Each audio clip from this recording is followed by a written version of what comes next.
nos concede de estarmos em sua casa. Já podemos aí sentir a presença do nosso Deus, já podemos aí ouvir a sua voz através de algumas oportunidades e alguns louvores, e chegou o momento de ouvirmos a palavra do Senhor. Amém? Para tanto, eu gostaria da tua total atenção, em nome de Jesus. Gostaria de pedir mais uma vez, se os irmãos puderem, por gentileza, evitarem estar levantando para beber água, para ir ao banheiro, tá bom? A menos que seja muito urgente, eu gostaria que você me emprestasse aí alguns minutos da tua atenção, para que você possa compreender a palavra do Senhor e a mensagem que o Senhor preparou para nós nesta noite. Amém? Abra a tua Bíblia aí no Evangelho de João, capítulo de número 6, verso de número 16 e 21.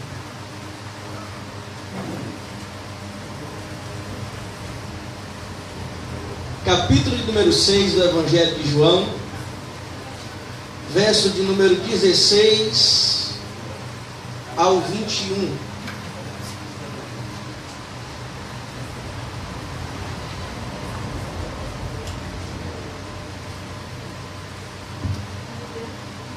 Estamos nesta série de mensagens no Evangelho de João sobre os milagres de Cristo. Hoje é o quinto milagre, onde a Bíblia nos conta como Jesus ele andou sobre as águas, e é sobre este milagre que nós iremos tratar hoje.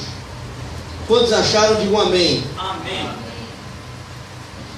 E quando veio a tarde, os seus discípulos desceram para o mar, e entrando no barco, passaram o mar em direção a Cafarnaum, e era já escuro, e ainda Jesus não tinha chegado perto deles. E o mar se levantou, porque um grande vento assoprava. E, tendo navegado uns 25 ou 30 estádios, viram Jesus andando sobre o mar e aproximando-se do barco, e temeram. Porém, ele lhes disse: sou eu, não temais. Então, eles de boa mente o receberam no barco, e logo o barco chegou à terra para onde iam. Amém?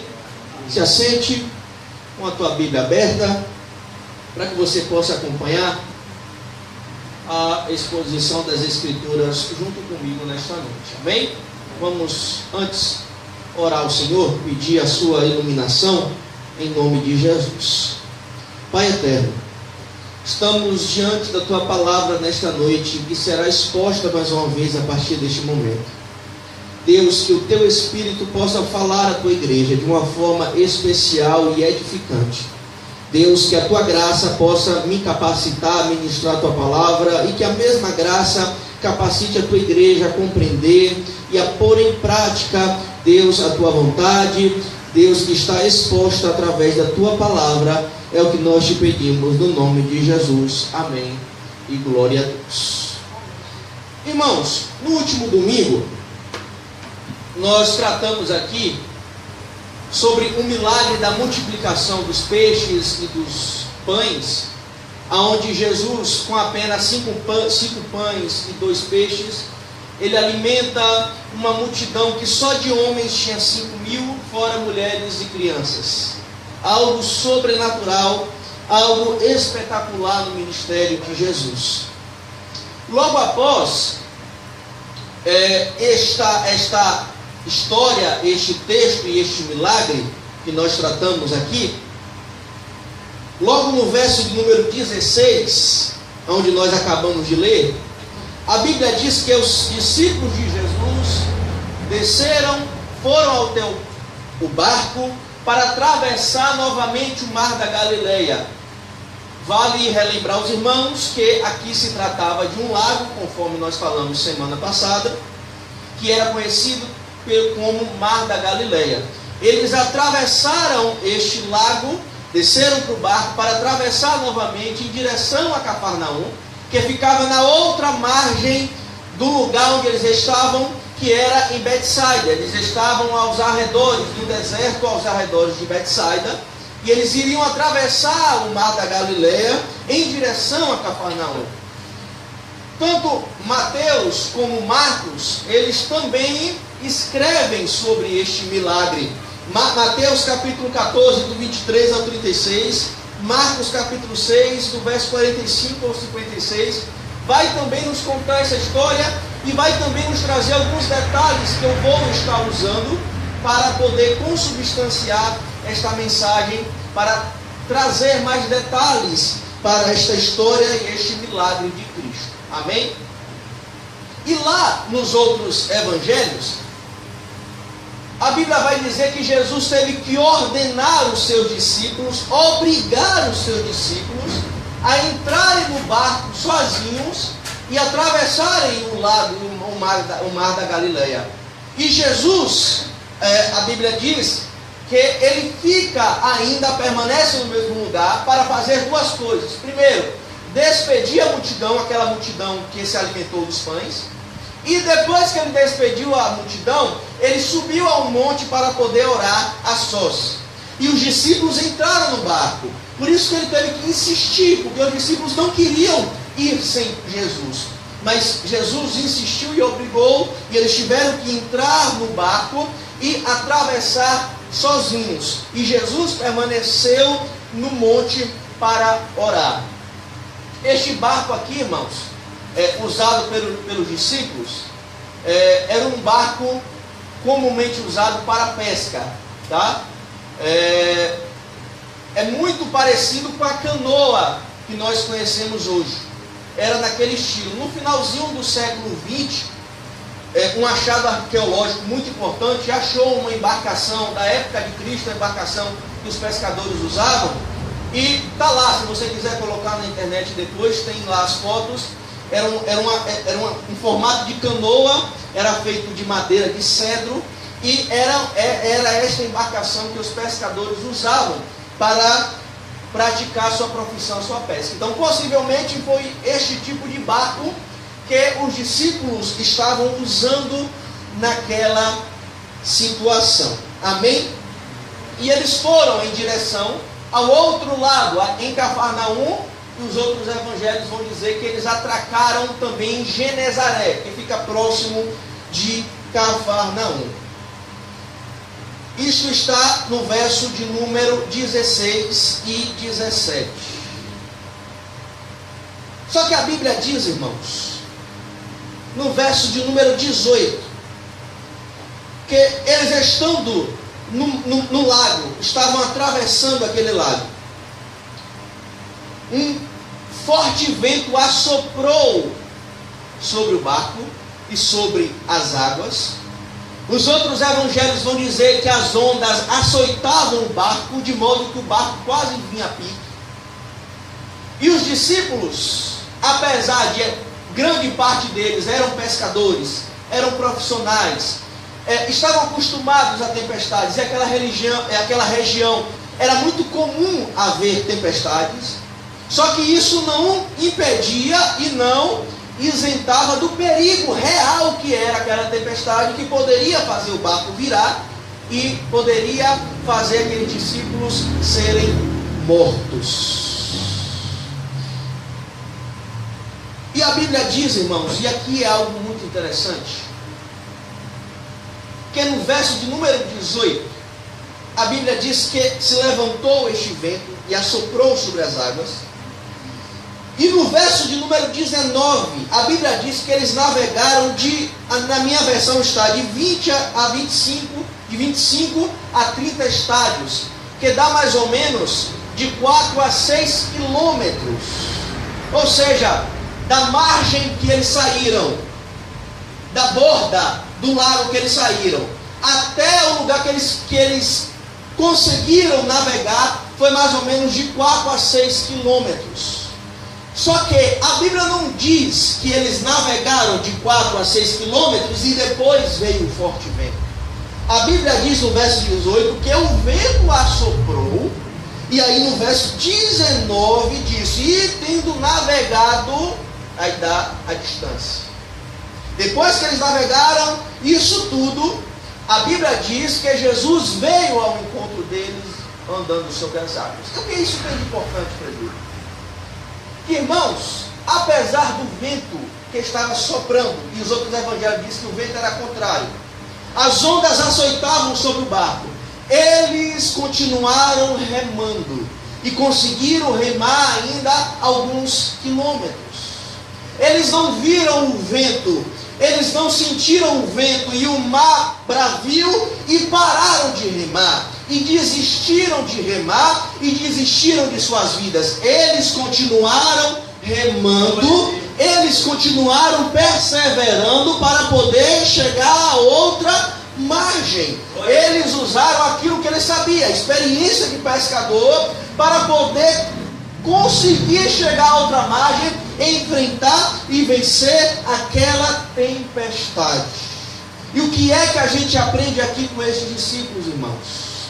Que diante das dificuldades, diante do vento que muitas vezes é contrário, nós precisamos resisti-lo. Aleluia. Tem muita gente que quando vê o vento, quando sente o vento contrário, quando sente a dificuldade batendo a sua porta, ele logo quer desistir, ele logo quer entregar os pontos, ele não resiste, ele não persevera, ele não insiste. E Deus está te dizendo nesta noite que você precisa resistir ao vento, que você precisa perseverar nesta dificuldade. Não desista, meu irmão, não entregue os pontos, não abra mão, não se entregue à luta, não se entregue à dificuldade que assola a tua vida. Insista, persevere, Deus é contigo, você vai chegar do outro lado, mas você precisa perseverar e você precisa insistir neste vento, irmão. Porque se você não insistir, a luta vai sucumbir à tua vida. Porque se você não perseverar, a dificuldade vai sucumbir à tua casa, à tua família, os teus sonhos, o teu ministério, a tua fé, meu irmão, que é o mais importante. Se você não perseverar nesta dificuldade, neste vento, nesta luta, a tendência é a tua fé ser engolida, ser tragada. É por isso que os discípulos ainda conseguiram andar, meu irmão, de 4 a 6 quilômetros. Sabe quanto dá isso? De 4.000 a 6.000 metros. Remando, insistiram, mas o vento era contrário, as ondas açoitavam, mas eles continuaram insistindo, mas eles não desistiram de continuar, mas eles não se entregaram à dificuldade, eles não se depararam com a morte e se entregaram a ela. Quem sabe você está diante da dificuldade, diante da morte espiritual, física, da tua família, não sei, mas Deus está te dizendo: não se entregue a ela, não se entregue à dificuldade, não se entregue, mesmo diante da morte, insista remando, meu irmão. Olha que Provérbios diz, Provérbios 24:10: se te mostrares frouxo no dia da angústia, a tua força será pequena. Se você mostrar fraqueza, frouxidão no dia da angústia, a tua força será pequena. Logo nós subentendemos que se nós nos mostrarmos fortes no dia da angústia, a nossa força será grande. Não porque a força vem de mim, mas é porque a alegria do Senhor é a nossa força. Só quem acredita nisso, levanta a mão e abre a boca para adorar, porque Ele te ajuda nesta tempestade, mas você não pode desistir, meu irmão. Você pode adorar a Ele nesta noite. Glória seja o nome do Senhor. Glória a Deus. Eles continuaram remando.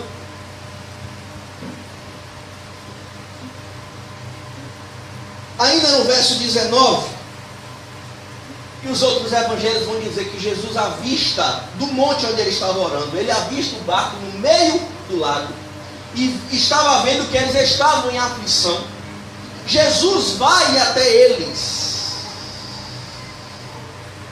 Só que Jesus vai de uma forma um pouquinho diferente. Jesus, ele vai andando sobre as águas. Eita Deus, aleluia. Verso número 19. Viram Jesus andando sobre o mar e aproximando-se do barco. Aleluia. Irmão, no primeiro milagre de Cristo, Jesus, ele enfrenta e tira totalmente a lógica da química. porque vinho e água eram duas composições químicas diferentes, tinham elementos diferentes, ele conseguiu transformar. No milagre passado, a multiplicação dos pães, Jesus, ele enfrenta totalmente a matemática que conhecemos. Porque a matemática que conhecemos, 5 pães e 2 peixes, dá para alimentar 1 a 2 pessoas. Ele alimentou de 5 a 10 mil pessoas. E aqui, meu irmão, neste milagre, Jesus, ele enfrenta totalmente o que nós conhecemos como as leis da física e a lei da gravidade. Por quê? Preste atenção. Existe uma lei da nossa natureza chamada lei da gravidade. E esta lei diz o seguinte: que todo objeto, toda matéria, ela é puxada para baixo. Ela é puxada ao centro da Terra. Por isso que se você jogar um objeto para cima, ele vai subir e depois vai descer. Por isso que mesmo estando soltos, de certa maneira, no universo, no espaço, nós não caímos, porque a gravidade nos mantém firmes. E o que faz nos manter firmes aqui é este objeto sólido, o chão, porque se não fosse o chão, nós iríamos cair. Na água é a mesma coisa. Por que nós não conseguimos andar sobre as águas? Porque a lei da gravidade nos puxa para baixo. Para um objeto flutuar na água, não tem nada a ver com o seu peso, porque nós vemos navios pesadíssimos navegando.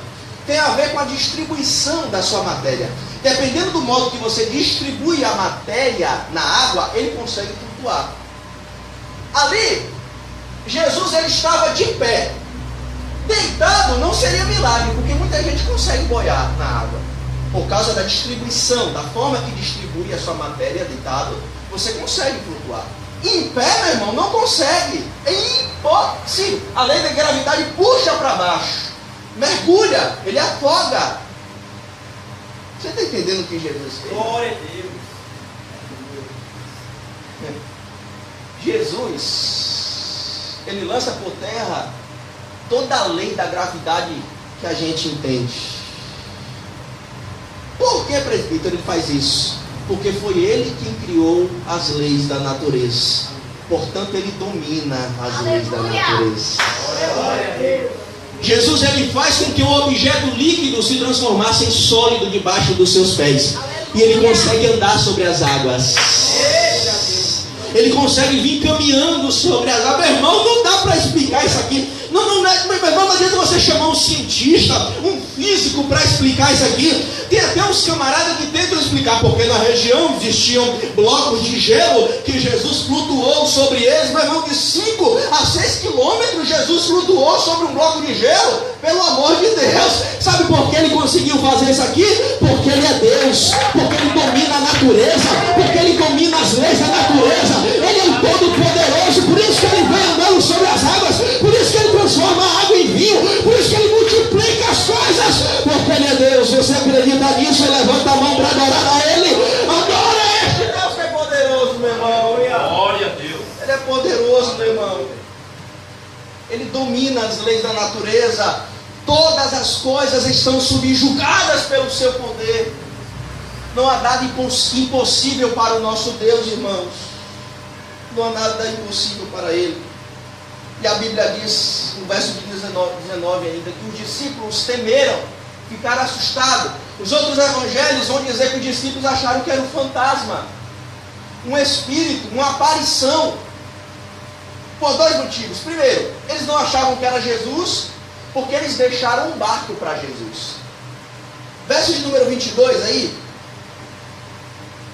Olha o que a Bíblia diz. No dia seguinte, a multidão que estava do outro lado do mar, da onde os discípulos de Jesus tinham saído, vendo que não havia ali mais do que um barquinho, e que Jesus não entrara com seus discípulos naquele barquinho, mas que os seus discípulos tinham ido a sós. Ou seja, a multidão viu um barquinho atracado na margem do lago. Por quê? Porque os discípulos, quando Jesus ordenou que eles fossem para atravessar o mar, eles deixaram o barco para Jesus no seguinte: não, vamos deixar um barco para Jesus, para que Jesus possa nos alcançar.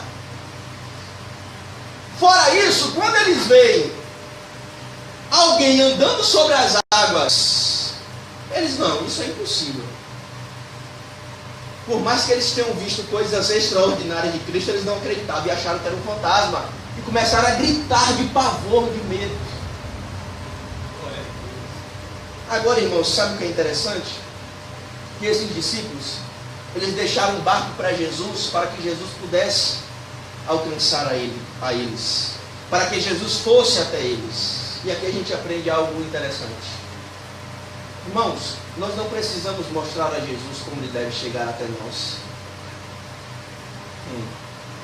Nós não precisamos dar uma mãozinha para Jesus para mostrar a ele como ele deve chegar até nós. Como ele deve se chegar às nossas vidas. Como ele pode lidar com a nossa situação. Como ele pode lidar com a nossa causa. Como ele pode lidar com a nossa família, com a nossa situação. Como é que Jesus pode chegar até nós? Eu preciso mostrar a Jesus. Eu vou deixar um barquinho para ele aqui, para que ele possa usar este barco, para que ele possa chegar até mim. Tem muita gente que acha que pode dar uma mãozinha para Cristo. Então eu vou dar uma ajudinha para ele. Aleluia. Jesus, a situação está difícil. Eu preciso que o Senhor se aproxime de mim. Eu preciso que o Senhor venha até a mim. Portanto, eu vou ajudar o Senhor. Eu vou dar uma mãozinha para o Senhor. Eu vou fazer alguma coisa que possa facilitar a sua aproximação até mim. Não precisa. Não precisa. Jesus, ele sabe a maneira correta e a melhor maneira de chegar até vocês. Quando Jesus quiser chegar até você, ele vai chegar, irmão. Sem a tua ajuda, com a tua ajuda, você fazendo alguma coisa ou não, Jesus vai chegar, porque ele é Deus. Quando ele decide chegar em uma situação, quando ele decide chegar para aquietar o vento na tua vida, não precisa você tentar mostrar a Deus a maneira certa, porque ele contradiz toda a nossa lógica, todo o nosso protocolo. Ele vai do jeito que ele quer, e para você alegrar o teu coração, a maneira dele é melhor do que a nossa, porque os seus caminhos são mais altos do que o nosso, porque os seus pensamentos são mais altos do que o nosso. Você pode adorar ao Senhor nesta noite.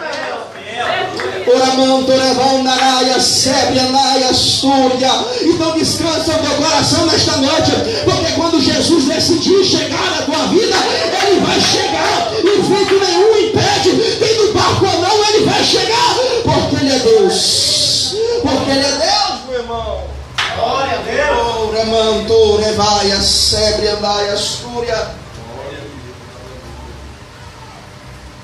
Agora você sabe o que é interessante, irmãos?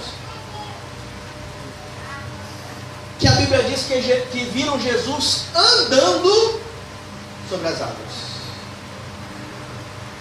Os outros evangelhos dizem que viram Jesus caminhando sobre as águas. Jesus não veio correndo sobre as águas. Irmão, era uma distância boa, de 4 a 6 quilômetros. Se Jesus não se apressasse, os discípulos poderiam sucumbir à tempestade. Mas Jesus, ele vem caminhando. Por quê, presbítero? Se não desse tempo, dava. Por quê? Porque o Deus que anda sobre as águas, ele controla o tempo. O Cristo que controla as leis da natureza e a lei da gravidade, ele também controla o tempo. Nada foge do seu controle. É por isso que ele não precisa correr. É por isso que ele não precisa se apressar, meu irmão. A gente se apressa, se a gente não tem o controle de tudo, a gente precisa se apressar.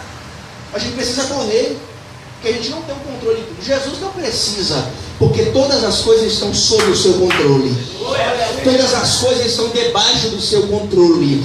Tanto as leis da natureza, como o próprio tempo. Deus, o nosso Deus, ele está acima do tempo. Irmãos, passado, presente e futuro existe para a gente. Deus está acima do tempo. Deus está fora do tempo. Para Deus, presente, passado e futuro é uma coisa só diante dele, meu irmão. A gente que trata as coisas do passado, no futuro, no presente. O nosso Deus não, ele está acima. Ele está fora do tempo. Ele é um Deus atemporal.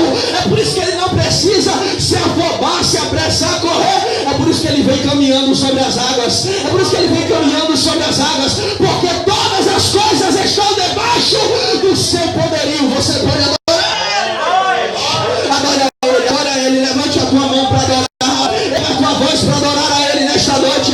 você acredita que Ele tem um controle sobre todas as coisas, dá um brado de glória a este Deus que é poderoso e recebe esta palavra agora.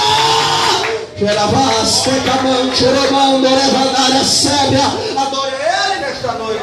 Glória a Deus. Oh, bendito seja teu nome, Jesus. Ele controla o tempo. Eles temeram, irmãos. E aí no verso número 20, olha que coisa linda.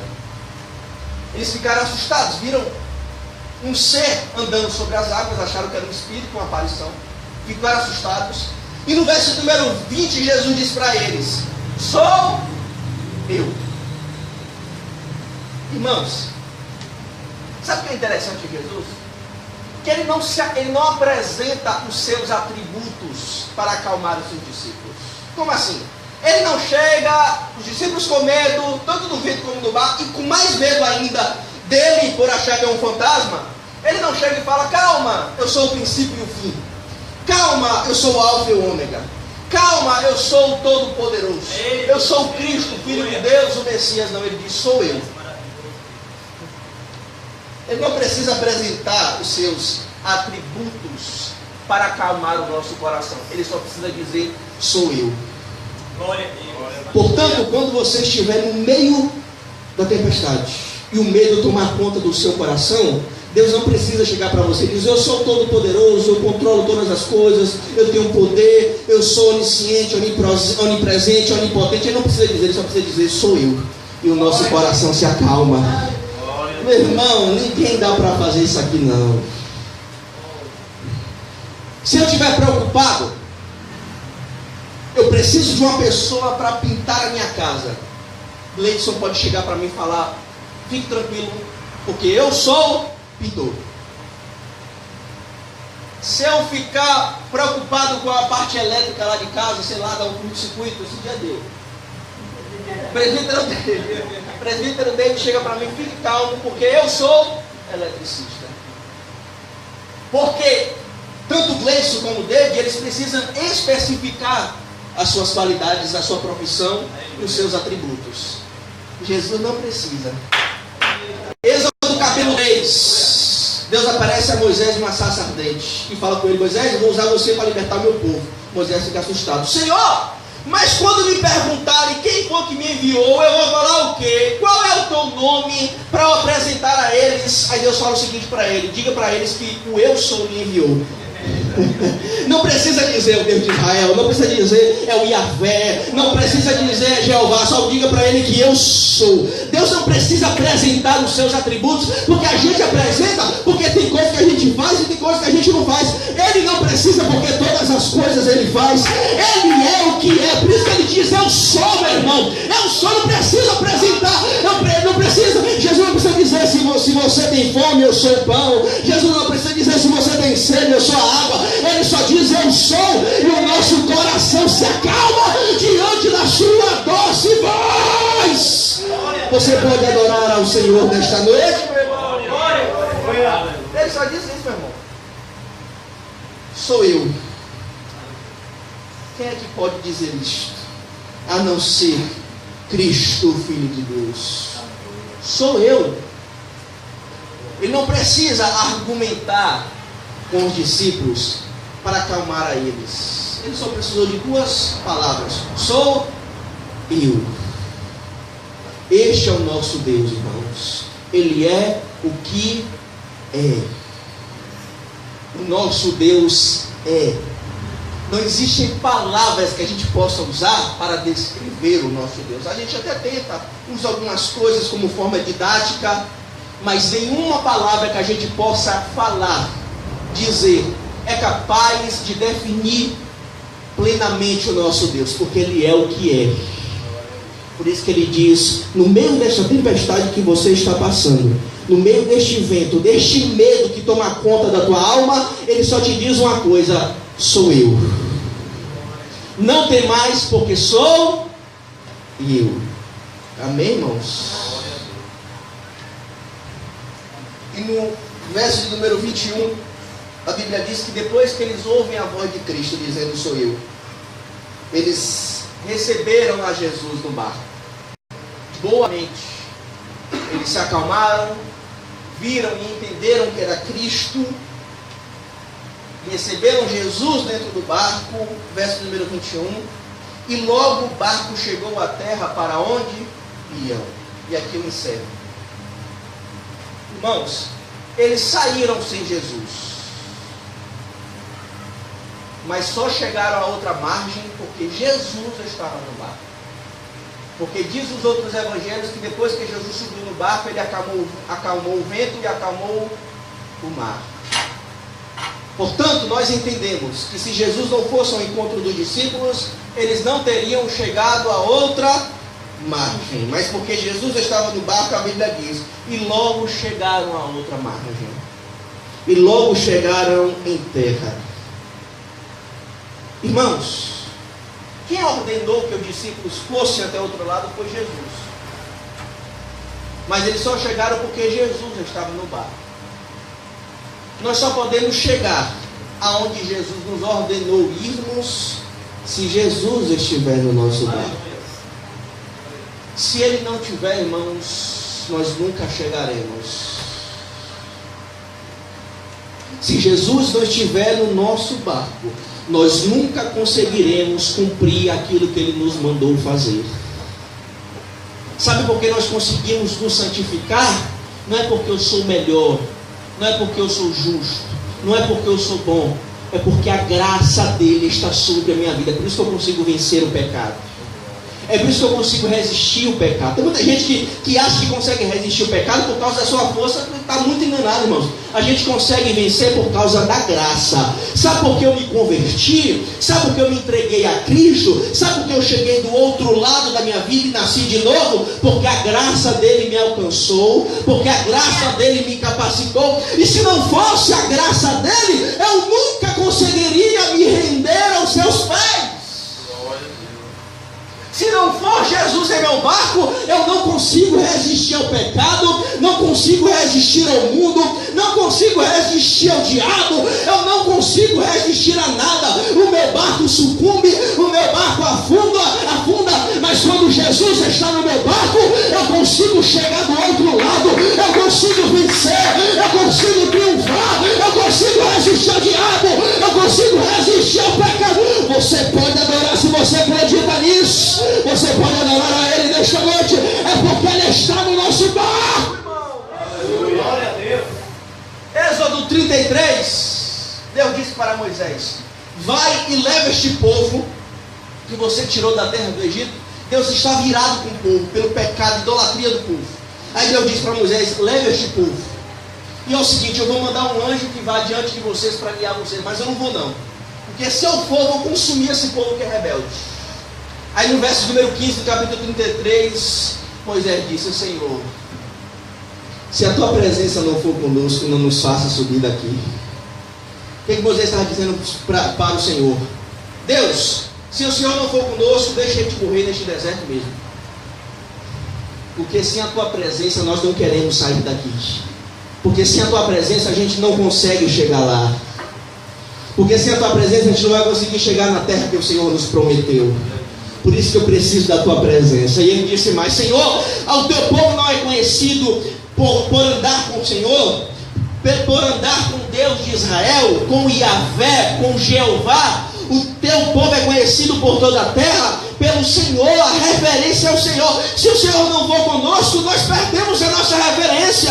Os povos vão olhar para nós e não vão ver o Senhor. E aí, como é que vai ficar a nossa reverência? É por isso que a gente precisa da tua presença. Por isso que se o Senhor não estiver conosco, deixa a gente aqui. Moisés sabia que sem a presença do Deus Todo-Poderoso não dá para chegar. Pode ter anjo, irmãos, pode ter líder, pode ter o que for, mas se não for a presença dele, a gente não chega, irmão. Glória a Deus. Chega. Glória a Deus. Você pode ter o melhor pastor do mundo, você pode ter o melhor obreiro do mundo, você pode ter a melhor igreja do mundo, se é que isso existe. Você pode, meu irmão, entender a Bíblia mais que todo mundo, se é que isso existe. Mas se a presença dele não estiver conosco, contigo, você não chega. Você não chega do outro lado.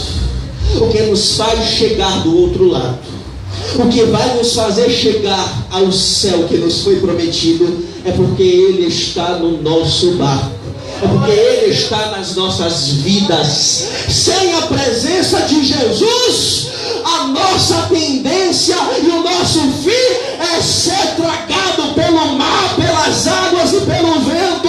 Mas com a ajuda do Cristo, Filho de Deus Todo-Poderoso, nós iremos chegar do outro lado. Só quem acredita se coloque de pé.